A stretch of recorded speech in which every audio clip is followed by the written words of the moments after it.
Nós vamos estudar hoje, então, a lição 2. O título da lição é Antigo Testamento, por que estudá-lo?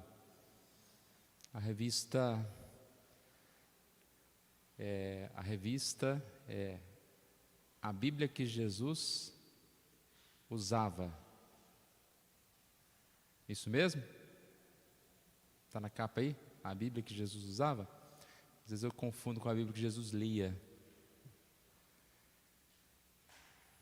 Então, falamos já na semana passada que é um tema importante. Às vezes a gente lê na capa aí, fala estudo, introdução ao Antigo Testamento, parece algo um estudo de seminário, né, para pessoas, para pastores, mas nada mais a revista é do que, digamos assim, um incentivo para que a gente leia e estude também o Antigo Testamento, para que a gente entenda melhor, né, o que o Antigo Testamento tem a nos ensinar. E a gente tem visto que são lições bem práticas. A lição 1 e 2 vão falar sobre esse valor do próprio Antigo Testamento, né? Nós vimos na lição 1, falando que a lei do Senhor é perfeita, falando a respeito desta lei do Senhor, né? A palavra do Senhor, como algo importante aqui para nós. Deixa eu me encontrar aqui. O título era A Perfeição do Antigo Testamento. E agora, nessa lição 2, nós vamos ver algumas afirmações a respeito de por que estudar o Antigo Testamento. A passagem dessa semana é 2 Timóteo 3, 16 e 17. Vamos ler, é bem curtinho aí o texto. 2 Timóteo, capítulo 3, versículo 16 e 17. Toda a Escritura é inspirada por Deus e útil para o ensino, para a repreensão, para a correção, para a educação na justiça, a fim de que o homem de Deus seja perfeito e perfeitamente habilitado para toda boa obra.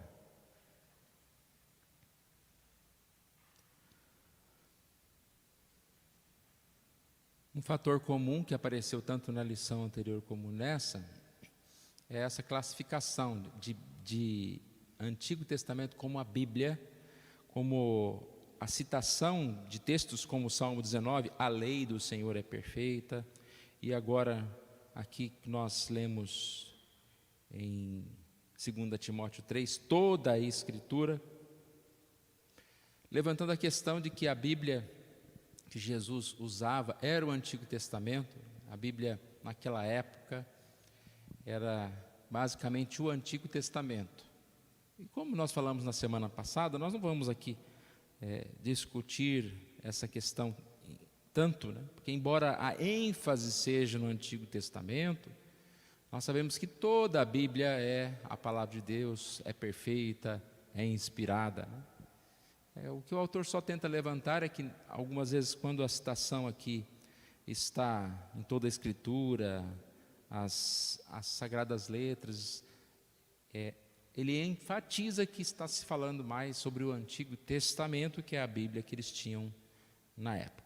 Tá? Então os irmãos podem ler aí na introdução, há uma sequência de explicações a respeito disso, e o importante é a gente saber que toda a palavra de Deus é a palavra sagrada, é a Bíblia. Para a gente parece tão simples isso, né? Mas o grande problema que nós temos ao evangelizar, ao falar com alguém de Jesus, é que essas pessoas acham que a Bíblia é um livro qualquer, como outro livro. Então, você não consegue simplesmente falar para ela, não, mas é verdade porque está na Bíblia. A pessoa vai falar, mas e daí que está na Bíblia? A Bíblia também é um livro aí. E os mais estudados vão até achar argumentos, né, para dizer que a Bíblia não é a palavra de Deus. Isso aqui a gente vai ver no ponto 1 sobre a inspiração, né? Mas para nós isso é muito importante, afirmar que a Bíblia é a palavra de Deus, e ela é perfeita e por isso nós devemos estudá-la, né? Como disse a primeira lição, ela é perfeita e hoje nós temos esse tópico aqui, razões pelas quais devemos estudar, ser estudantes zelosos. Ali diz Antigo Testamento, mas ser estudantes de toda a Bíblia como palavra de Deus. Podemos começar então aqui, ponto 1. O Antigo Testamento é inspirado por Deus, toda a Escritura é inspirada por Deus. A gente vai seguir aí o versículo, tá? Então você vai perceber que essa lição é um estudo, uma exposição do versículo pedacinho, né? Parte por parte aí, para a gente aprender. A ênfase aqui é nessa palavra, inspirada, inspiração. O que quer dizer isso? Quer dizer que vem direta de Deus. A Bíblia não é um livro de homens, a Bíblia não é um livro de alguém que viu lá Jesus agindo e resolveu falar algumas coisas, mas ela é a palavra de Deus, ou seja, soprada por Deus. A ideia de ser soprado, né? A lição fala aqui, quando você está falando alguma coisa, você está falando a partir do que você pensou. Você está soprando. Repare que sai ar, né? Precisa de ar para falar, precisa de um monte de coisa. Então você soprou. E aqui diz, a Bíblia foi soprada por Deus. Veio da mente de Deus, veio do coração de Deus para nós.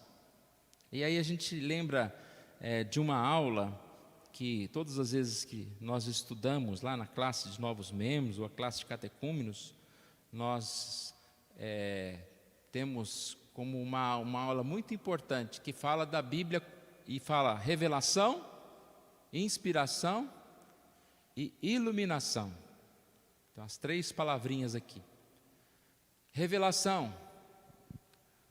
A Bíblia, ela foi revelada, foi trazida a nós.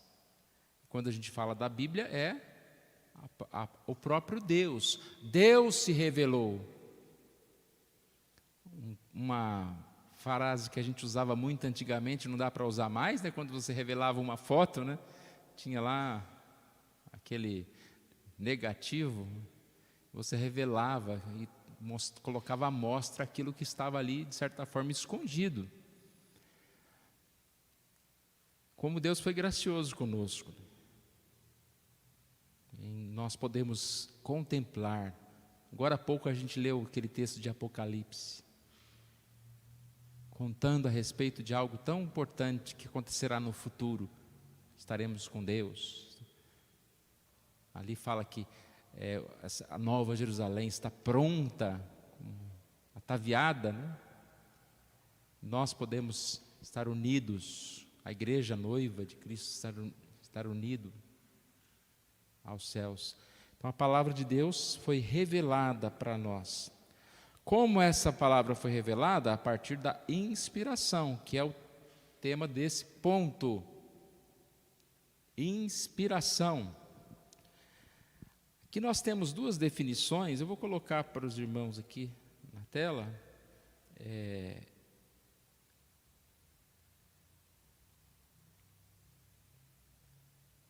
Uma primeira, pastor Hermstein, a influência sobrenatural do Espírito de Deus. Está falando sobre inspiração.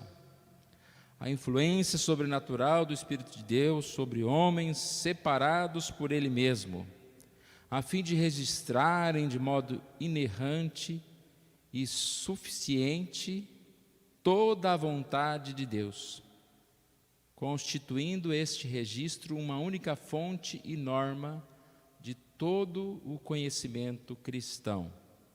Então, o que é inspiração? Influência sobrenatural de Deus sobre o homem, sobre os escritores da palavra. Para quê? Para que eles pudessem registrar, e aí diz, de modo inerrante e suficiente toda a vontade de Deus, toda a palavra de Deus. Aí tem uma outra definição aqui do pastor Heber Campos, falando sobre inspiração: a transformação da revelação especial de Deus para uma forma escrita. É um processo que tecnicamente chamamos de inspiração. Então, transformação da palavra de Deus para uma forma escrita. A lição traz uma ideia aqui interessante, falando de um outro escritor chamado Warfield, que a Bíblia, o que nós lemos em 1 Timóteo 3,16? Né? A Escritura é inspirada por Deus e útil, e acabou. Ou seja, não há uma explicação. Então a Escritura é um produto divino sem qualquer indicação de como Deus operou para a sua produção. O fato é que ela é a palavra de Deus. Ela é a palavra de Deus. Essa Bíblia foi inspirada.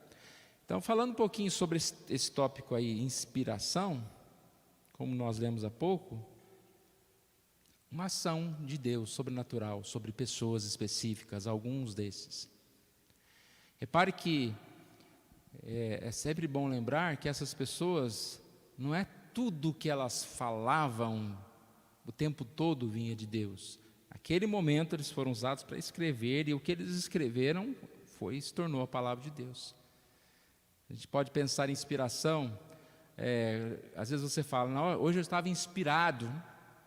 De repente no seu trabalho, né, você fez algo bem rápido, você fez algo com uma perfeição tão grande, você falou: eu estava inspirado. No outro dia você já não consegue fazer da mesma forma. Então aqueles homens, eles foram tomados pelo Espírito Santo de Deus naquele momento, de forma muito especial, e escreveram. E tudo o que eles escreveram foi perfeito, foi vindo de Deus. Não há margem de erro. Então nós cremos pela fé nisso. E se a Bíblia diz, a gente não tem que ficar perguntando: Deus, me explica melhor aí. Por como? Não, para eu acreditar, eu tenho que o Senhor precisa me explicar, né? Não, nós temos que pegar e tomar, né? É igual vacina, toma e pronto. Não vai ficar perguntando o que fez, não, né? Embora não foi Deus que fez, né? Foi o homem. Mas a palavra de Deus, Deus que trouxe para nós. Não tem que ficar perguntando se ela é ou não é. A Bíblia é e é. E a terceira palavra que nós falamos aqui é revelação, inspiração e iluminação. Iluminação se trata a respeito da própria questão da nossa leitura. Deus também dá, pelo seu Espírito Santo, essa iluminação, ou seja, nós como cristãos, nós lemos a Bíblia diferente dos outros.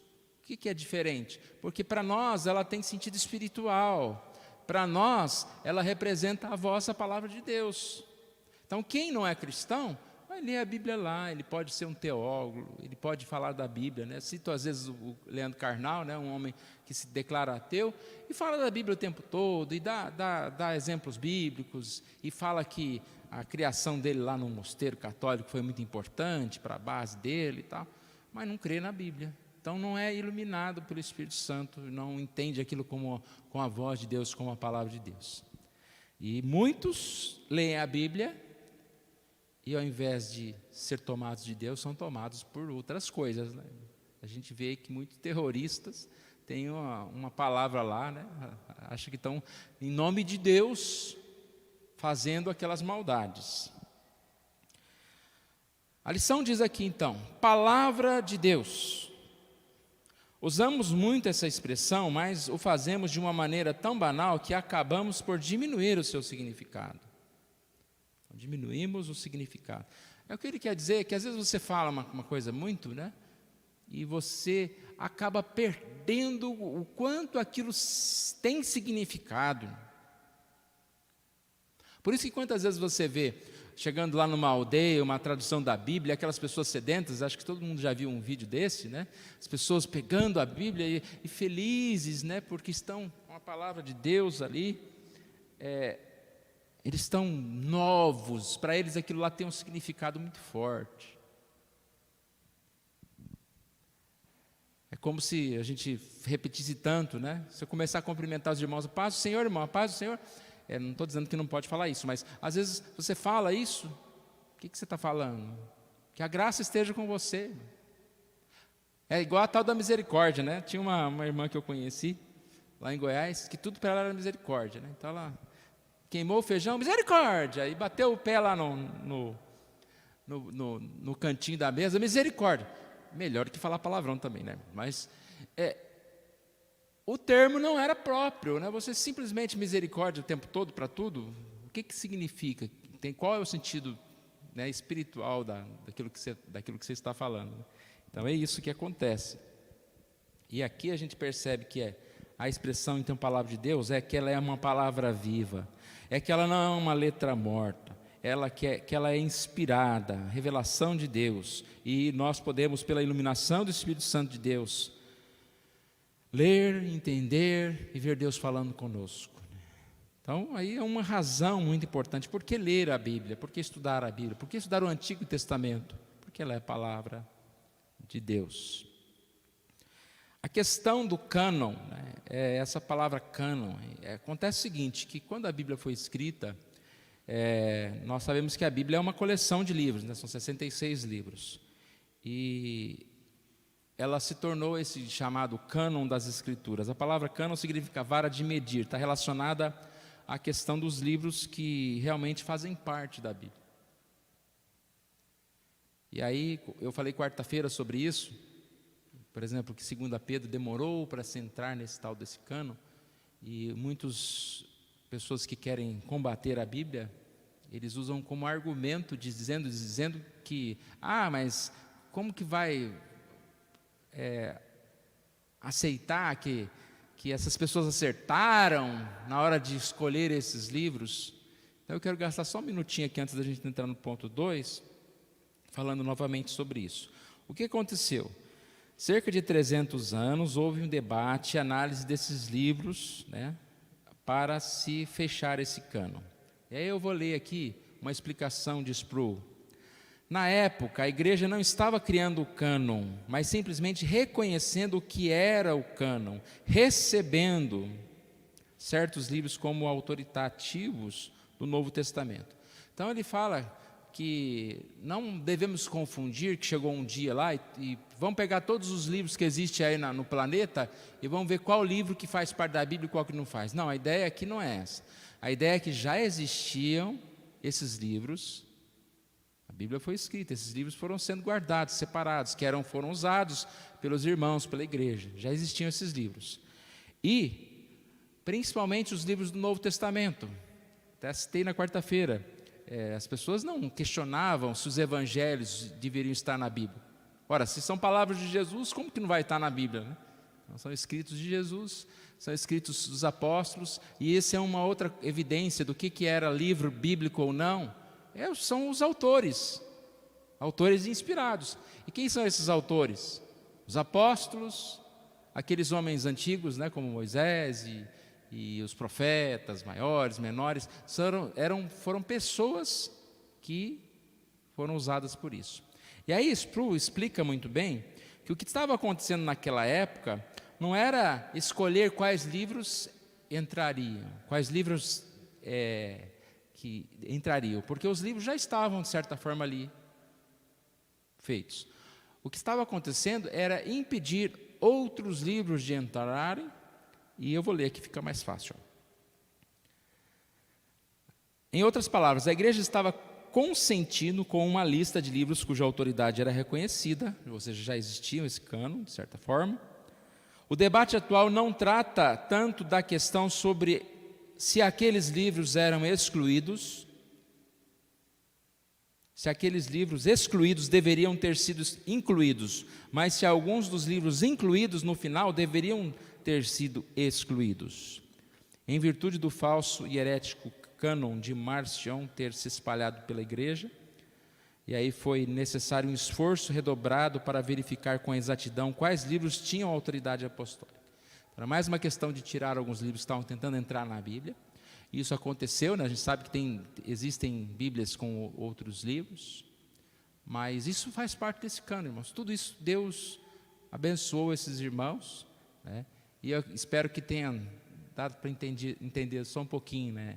Até como eu disse quarta-feira, esse é um tema importante da gente estudar, mas acredito que até precisa de mais de um dia, né, para estudar a respeito de como que foi a Bíblia conduzida do jeito que está até hoje.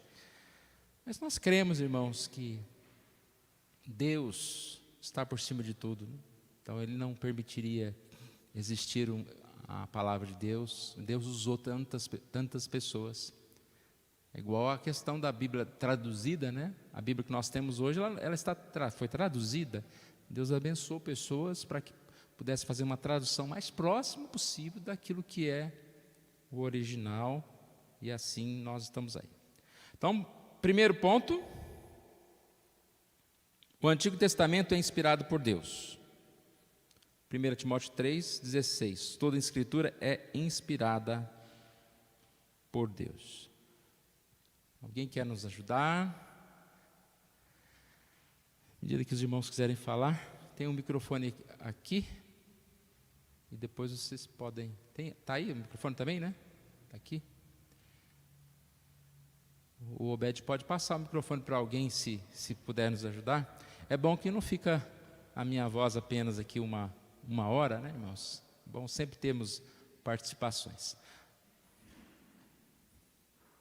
Já que está comigo, vou aproveitar e falar um pouquinho então, pastor. Ajuda aí. Quando você decidir estudar o Antigo Testamento, é interessante porque no decorrer da lição vai falar que a Bíblia é para capacitar o homem de Deus para a obra de Deus. Então, como que o homem de Deus vai estar capacitado para a obra de Deus se ele não conhecer a Bíblia, independente de Novo e Antigo Testamento? É interessante isso porque Pedro fala que a gente precisa estar preparado quando for questionado a razão da nossa fé.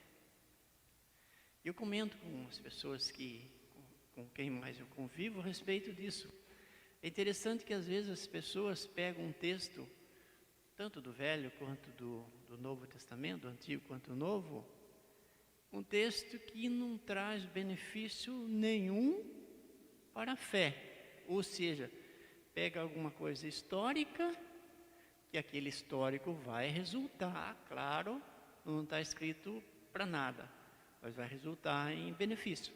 Pega um pedaço pequenininho e quer saber por que daquilo outro. Se eu não tenho conhecimento nenhum, não vou estar capacitado nunca para as coisas de Deus. Então é preciso sim. Eu costumo dizer, eu cobro isso de mim, e quando tenho oportunidade, cobro dos outros também. É preciso ler a Bíblia. Só ouvir é interessante, mas se você se empenhar a ler a Bíblia, você vai ter mais conhecimento, não resta dúvida. Se o homem sem Deus aprende a Bíblia para questionar aquilo que interessa para ele, imagine o homem de Deus estudando a Bíblia. É muito, não é que é proveitoso, é preciso. É proveitoso sim, mas é preciso conhecer, senão como é que vai fazer?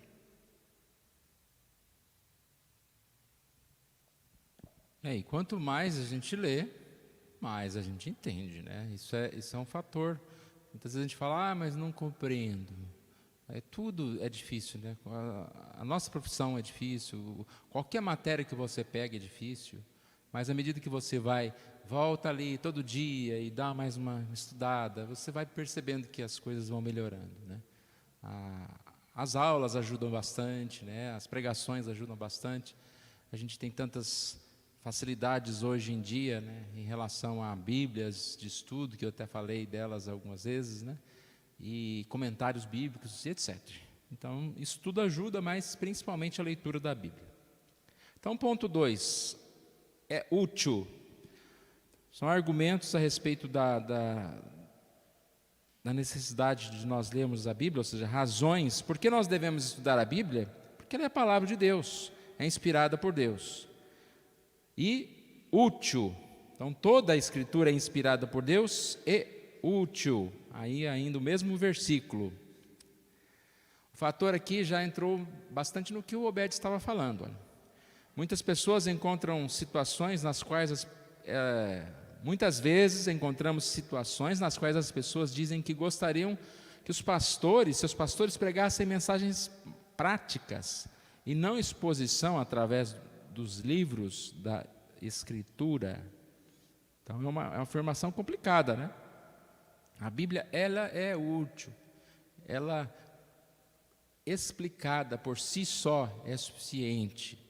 Então não há essa ideia de que a pregação boa é uma pregação mais prática, que tudo do cotidiano aí, vamos falar bastante exemplos da vida, das coisas que estão acontecendo, né? E a gente, claro que nós precisamos dar exemplos. Hoje mesmo cedo nós demos um exemplo, né? Um exemplo de alguém que estava subindo uma montanha, depois a comparação com a santificação. Tudo bem, isso aí vai ajudar para que a mensagem seja mais entendida e até mais atrativa. Mas a gente não pode deixar a palavra e ficar contando história de montanha só, né? É aqueles que querem o leite espiritual, né, pastor? Entretenimento, né? Exatamente, eu não preciso me empenhar. Quem tem que se empenhar é o pastor, quem vai trazer a mensagem, que tem que procurar explicar de maneira quanto mais fácil, porque eu não estou preparado para participar disso, estudando, procurando conferir, eu costumo dizer isso. Então, fica muito mais fácil, chega ali, está tudo prontinho. Então, o que esse tópico vai falar? Que a Bíblia, sim, ela é prática, ela é útil. E aqui ele separa, digamos aqui, dois pares, né, de ideias. Primeiro, útil para ensino e para repreensão. Ou seja, ensino é uma palavra que está relacionada à doutrina dos apóstolos, aqui disse. A doutrina, a mensagem é a doutrina, Jesus e tudo mais. Repreensão, refutação de erro. Então, útil para a doutrina. O mais importante para nós, irmãos, é doutrina, né? Conhecermos de Deus. Não é palestra motivacional ou passos para a vida vitoriosa, né? A gente vem aqui na igreja para ouvir Jesus, para ouvir a mensagem do Evangelho, para crescer na palavra de Deus, conhecer, né, as doutrinas, tantas doutrinas que são importantes para a nossa saúde espiritual. Por isso que nós temos falado, né, para você ser saudável, para você realmente ser o homem perfeito, habilitado para toda obra, você precisa conhecer aquilo que é concreto, aquilo que é principal. Doutrina, né, nós percebemos que essa palavra, ela está relacionada à fé, né? A nossa fé, a fé verdadeira. Foi citado aqui a respeito da questão de razões, né? Ter condições de explicar a razão da sua fé. O que é a razão da sua fé? É o Evangelho, é a palavra. Por exemplo, nós estudamos há pouco, 1 Pedro 5, 8 e 9, quando falava lá, sede sóbrios e vigilantes, o diabo, vosso adversário, anda em derredor como leão que ruge procurando alguém para devorar. Resisti-lhes firmes na fé. E aí nós falamos na quarta-feira, o que significa resistir firmes na fé? Então não é simplesmente a fé, eu tenho fé, eu acredito que eu tenho forças. A palavra fé aqui, ela, mais do que a ideia de confiança, está se referindo a esse conjunto de doutrinas, ao que eu conheço. Eu resisto firme na fé, firme na palavra, firme no que a Bíblia ensina. Então, se eu sou tentado a roubar, eu sou firme na fé, porque a Bíblia me ensina, fala que não devo roubar, e assim por diante. Seja qualquer for o pecado, eu vou resistir firme na fé. E principalmente a fé em Jesus. Eu sei que Jesus Cristo morreu, pagou um preço alto para me libertar. Por que eu vou viver escravo do pecado? Resiste firme na fé em Jesus. Então olha como a ideia da Bíblia estar dentro de nós. Temos falado bastante sobre isso, né? Sobre a Bíblia, ela sendo para nós esse reforço, né, para as batalhas diárias, para aquilo que nós vamos enfrentar. Os nossos pensamentos têm que estar firmados na palavra. O que o pensamento de uma pessoa sem Deus está firmado? Nas suas ideologias, nos seus tópicos de hoje em dia tão debatidos, né? Eu sou feminista, eu sou não sei o quê, eu sou conservador, eu sou esquerda. Está firmada no quê? Num conceito, num conjunto de ideias humanas, de ideologias. E o que nossa mente está firmada? Firmada, tem que estar firmada na palavra, na verdade, em Deus. E aí todas as minhas decisões, todos os meus compromissos, a gente vai ver isso no decorrer da lição aqui, estão firmadas na verdade, naquilo que eu conheço. Então aqui a palavra diz: útil para ensino e repreensão. A ideia de repreensão, principalmente a igreja, ela precisa repreender falsas doutrinas, ela precisa se firmar. A gente começou a estudar 2 João, o texto lá fala sim sobre isso, enquanto que 1 João falava a respeito de confortar, fortalecer uma igreja que estava sendo perseguida por fora, perseguição do governo, perseguição sendo atacada por fora. 2 Pedro fala sobre a perseguição interna, pessoas que entraram e se tornaram falsos líderes. Aí vamos encher a igreja, vamos enchendo a igreja, aí não importa o que o irmão fala, e a igreja também não importa o que ela fala. De repente, a gente não tem uma igreja em si, né? Então devemos repreender a falsa doutrina. Outro par de palavras aqui é para correção, útil, né? Para correção e para educação na justiça. Correção, ideia de endireitar. Então, ela ensina o que nós precisamos entender, mas também ela corrige, que porventura nós aprendemos errado. A Bíblia sempre é aquele fator de você comparar as coisas, né? Compare o falso com o verdadeiro, e à medida que você vai fazendo a comparação, você vai saber o que está errado nesse que é falso.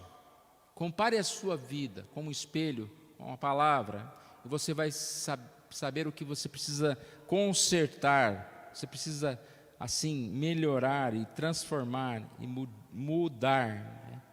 E isso é a educação que nós temos na palavra de Deus. Aqui diz na revista: aqueles que aceitam ser reprovados da Escritura começarão a ter as suas vidas endireitadas. Então, se você não tem a palavra de Deus simplesmente como algo de entretenimento, ou como algo de misticismo, você vai ter a palavra de Deus como algo a ser estudado e a ser vivido. Nós falamos na semana passada, a lição da semana passada tem muitos fatores repetidos aqui, sobre o crer e observar, sobre o estudar e praticar, e disso vem a nossa educação, né? Nós somos educados pela palavra. E aí diz: esse alguém passa a pensar os pensamentos das Escrituras sobre assuntos diários, cotidianos, como impostos, honestidade, trabalho, relacionamento familiar, namoro e casamento. Que eu disse agora há pouco. Nós passamos a seguir o que a palavra de Deus nos diz. Então vamos para o ponto 3. O Antigo Testamento é suficiente, a fim de que o homem de Deus seja perfeito e perfeitamente habilitado para toda a boa obra. Perfeito e perfeitamente habilitado. O homem de Deus é equipado pela palavra de Deus. Saber como pensar, como agir em todas as áreas de sua vida. E esse equipado aí, irmãos, nossa vida não é só material, né? Ela é material, espiritual, físico, nosso cuidado do corpo, nosso cuidado da alma. A palavra de Deus, ela é suficiente para nos completar, para nos fortalecer. A Escritura é suficiente para produzir um cristão plenamente equipado e piedoso, está pronto para viver com Deus, por Deus e para Deus. A gente tem algum alvo melhor do que esse, irmãos? Se a gente parar para pensar, o que é a vida? Qual o valor, a importância da vida para nós?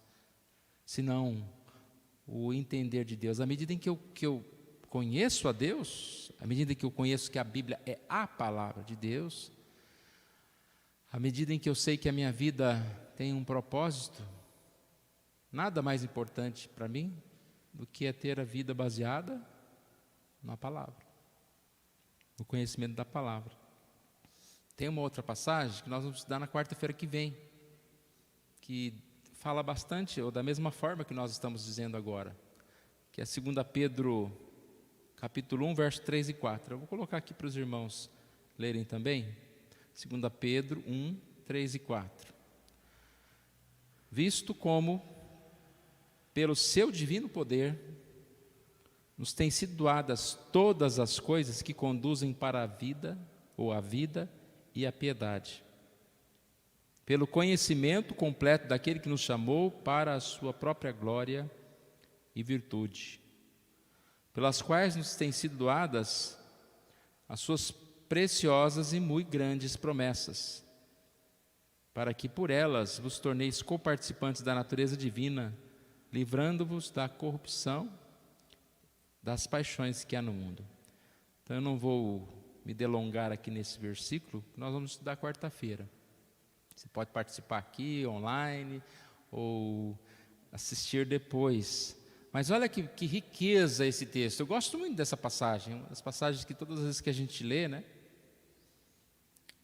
Aqui não diz, tem sido doado algumas coisas que conduzem à vida, porque a vida é difícil, né, irmãos? Viver não é tão fácil assim. Parece que está faltando tanta coisa. E quando eu digo que está faltando tanta coisa, não é o que a gente vê superficialmente, como faltando dinheiro, faltando relacionamento, faltando coisas materiais, não. Falta tanta coisa na nossa alma, falta tanta coisa na nossa vida de paz com Deus. Somos ansiosos, preocupados, quantas vezes tementes não no sentido de tementes a Deus, mas medrosos. E o que a Bíblia disse? Pelo poder de Deus, nos tem sido doado todas as coisas que conduzem à vida e à piedade, a vida física e a vida espiritual. E aonde que está esse poder? Conhecimento daquele que nos chamou.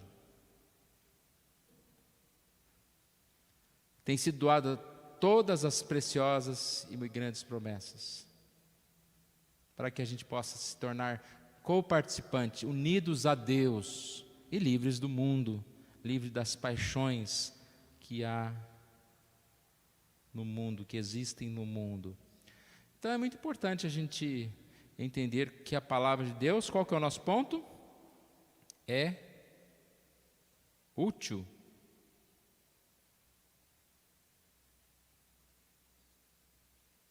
É suficiente. Estamos no ponto 3. É suficiente. É útil também. Mas é suficiente, irmãos. É suficiente para a vida.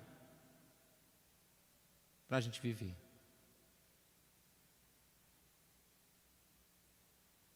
Basta a gente ouvir isso, né, irmãos?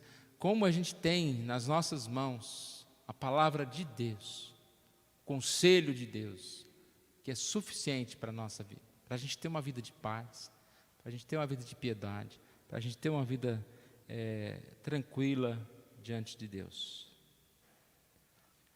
Que diz que perfeitamente habilitado para toda boa obra. A Bíblia é suficiente. Aí repare aqui, a lição vai falar sobre algumas coisas, dando exemplos de denominações, de igrejas, alguns problemas que podem ser encontrados, né? Não queremos falar mal de denominações, mas aqui é uma constatação, no sentido em que a Bíblia precisa ser suficiente. Nenhuma igreja pode colocar a Bíblia e mais alguma coisa.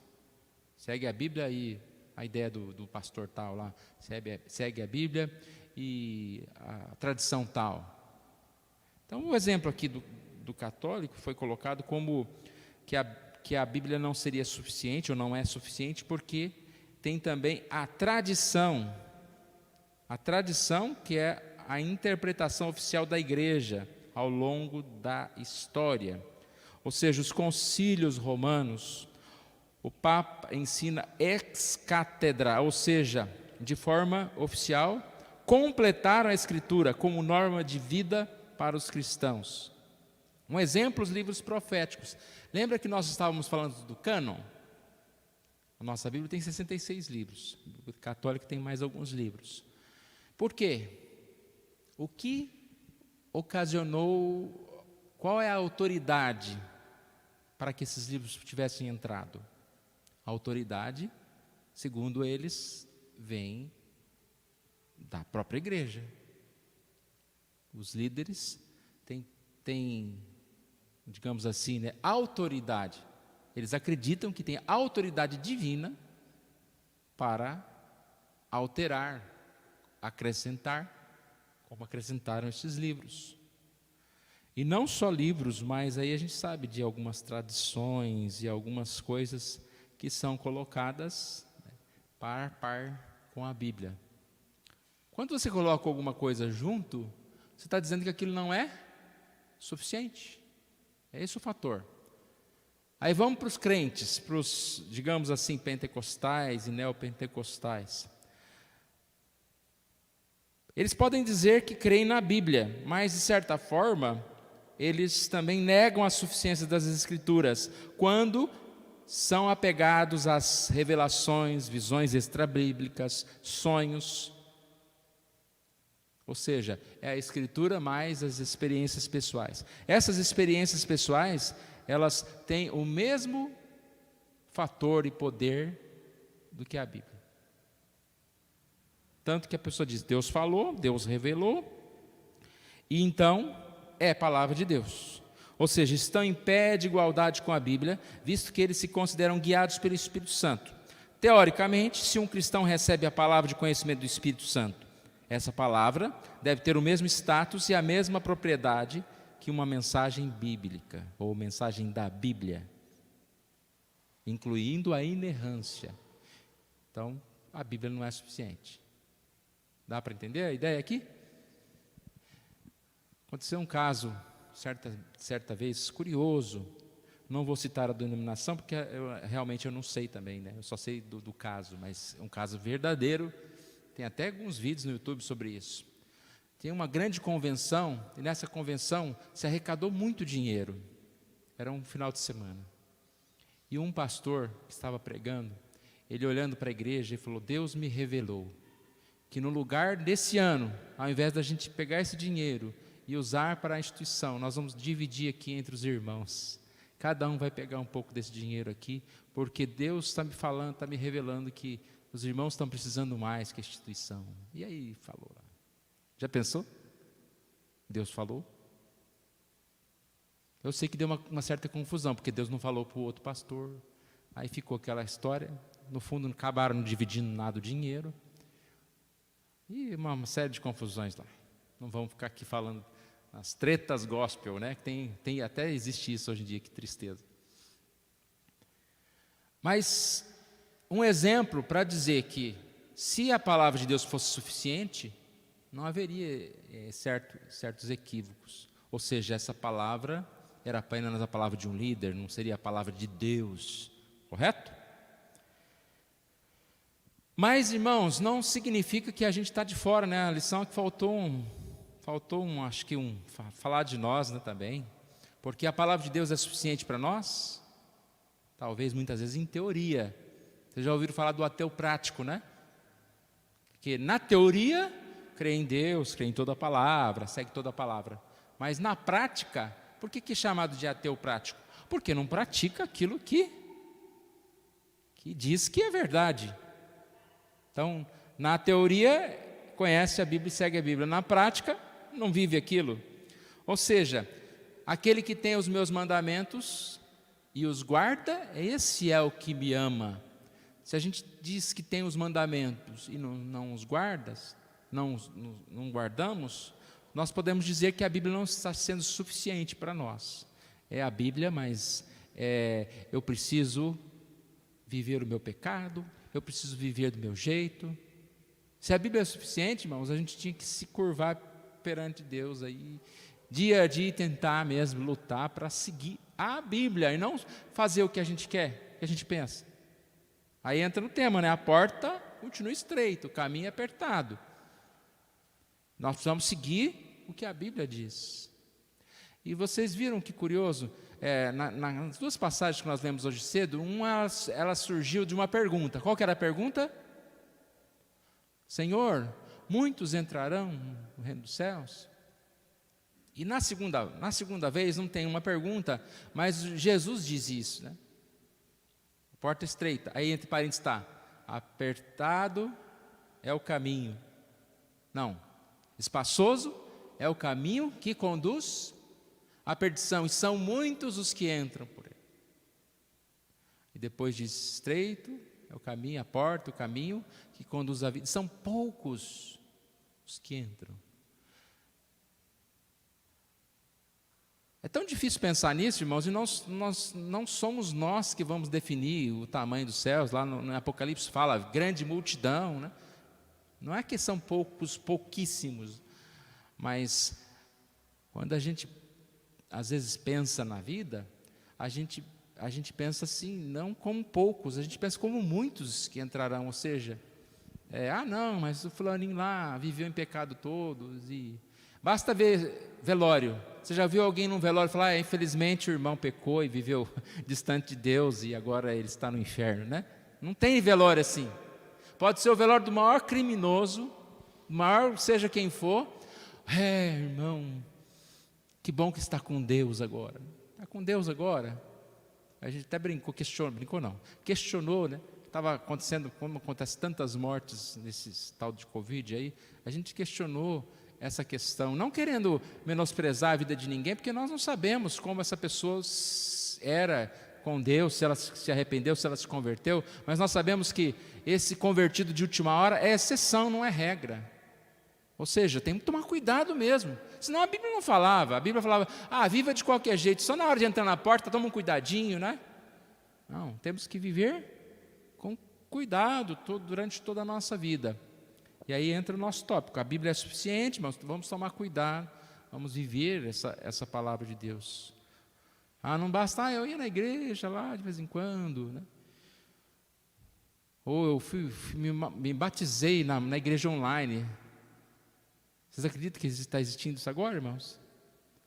Porque antigamente a gente transferia de uma igreja para outra, acabava as igrejas na cidade, né? Tinha dificuldade, não sabia para onde ir. Aí você voltava para a primeira que você tinha se transferido. Hoje agora você pode ser mesmo qualquer igreja por aí. Brasil, no mundo. Não tem pastores, tem igrejas que estão abrindo. Mande um e-mail, né? Fala assim na tela, na câmera, que agora estão assistindo a gente, né? O pastor fala, você quer ser membro dessa igreja? Mande um e-mail para nós. E aí passa um cursinho lá pelo e-mail. E agora vamos fazer a profissão de fé, irmão. Faz uma conferência, uma teleconferência lá e recebe o irmão. Mais uma vez, quem sou eu para julgar? Estou só contando histórias, né? Porque às vezes a gente é muito, muito errado nesse sentido, né? Agora eu não preciso nem mais ir na igreja, essa que é a ideia minha. Agora eu nem preciso mais ir na igreja. É só eu estar numa igreja online, é só eu assistir o culto. É o tal do desigrejado, né? Não existe desigrejado, irmãos. Nós somos crentes, nós precisamos da igreja, de participar da igreja. E eu preciso, um caso extremo de enfermidade, de idade, seja de problema físico mesmo, né? Eu não poder participar presencialmente, mas senão eu preciso estar aí. Vamos chegando no final, então, irmãos? Alguém quer a palavra? Eu ia levantar essa questão, pastor, que o senhor levantou, e nós, como estamos vivendo, né? Nós levantamos a questão aqui de igrejas que precisam de alguma coisa para auxiliar a entender a Bíblia. E aqui em 1 Coríntios capítulo 11, quando Paulo está falando lá da ceia, lá no verso 31 e 32 diz assim, porque se nós julgássemos a nós mesmos, vejam que interessante, porque se nós julgássemos a nós mesmos, não seríamos julgados. Mas quando julgados, somos disciplinados pelo Senhor para não sermos condenados com o mundo. Essa é a palavra de Deus. Como nós, Igreja Presbiteriana do Jardim Maringá, temos nos conduzido diante da palavra de Deus, diante da igreja, da nossa família, diante do mundo, como nós temos nos conduzido, buscando cada dia viver na prática da palavra, crendo que ela é suficiente, ou se temos questões a resolver nesse aspecto. Isso que eu queria levantar nesse final do último tópico.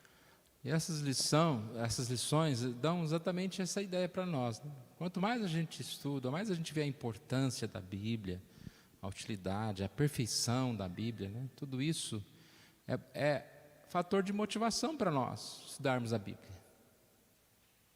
Falar, opa, peraí, eu preciso parar mais, eu preciso estudar, eu preciso também pôr em prática aquilo que eu já sei, que eu conheço, que às vezes eu estou fazendo uma vista grossa aí, né?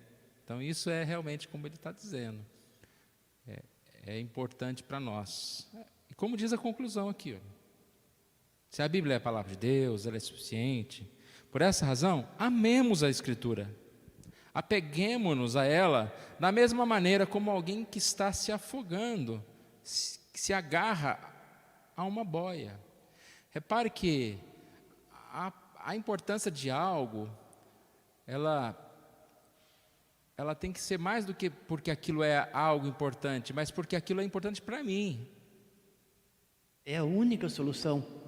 Sem a Bíblia, sabe, não tem coisa, não tem como. Então, primeiro eu preciso lembrar da minha necessidade. Eu tenho necessidade? Às vezes nós estamos enganados, achando que não temos necessidade. Mas é claro que nós temos necessidade de Deus. E aonde nós vamos encontrar Deus? Na palavra. Ele revelou, ele deu essa oportunidade para nós. Nós temos a Bíblia nas nossas mãos. Nós temos que estudá-la. O Velho Testamento também, o Novo Testamento também. Vejamos que a Bíblia como a única coisa que iluminará os nossos caminhos para que consigamos andar neste mundo mergulhado em trevas. Nós temos um tesouro precioso em nossas mãos, muitas vezes não valorizamos como ele merece. Que a nossa disposição seja a mesma do salmista Davi ao pensar no Antigo Testamento. Quanto amo a tua lei, é a minha meditação todo o dia. Quanto amo a tua lei. Então, que Deus nos ajude. Tem uma pergunta aí na aplicação. Pergunta para nós, né? Refletirmos. Como você demonstra receber a Escritura como única e inerrante regra de fé e prática? Nós possamos responder aí. Não só hoje, né? Que essa pergunta fique na nossa cabeça todo dia. Você tem um dia pela frente. Como você vai demonstrar nos seus passos que você está recebendo esse dia como um dia que a palavra de Deus precisa estar em prática nos seus pensamentos, nas suas ações. Como nesse novo dia, nessa nova semana, a palavra de Deus fará diferença. E como faz, né, irmãos? Ela é consolo para nós, é força, né? A gente ouve muito as pessoas falarem em pensamento positivo, seja forte, encare a semana, olha para o espelho e diz, você é um vencedor. E olha que tem gente que ainda vai bem nisso, não? Eles têm até bastante progresso. Mas que bom a gente poder olhar no espelho e dizer, Senhor, eu sou um pecador, mas eu sou em Cristo um vencedor. Pela tua palavra, eu vou ter vitórias nessa semana, nas minhas ações, no meu trabalho, e preciso do Senhor. Essa que é a questão. Eu preciso da sua palavra, eu preciso do Senhor. Mais uma vez, para que eu possa resistir, para que eu possa viver nesse mundo. É mais do que qualquer motivação que o mundo venha nos oferecer. Eu preciso é do Senhor. A motivação do mundo é passageira. Você recebe um aumento de salário, logo você já esqueceu, já está gastando mais do que aquilo que você recebeu. Você recebe uma notícia, né, de um exame que está tudo bem, daqui a pouco você nem lembra que você teve doente. Então, tudo nessa vida é passageiro, mas aquilo que a gente recebe de Deus é mais importante. Que Deus nos abençoe, e a gente vai continuando assim, estudar as lições.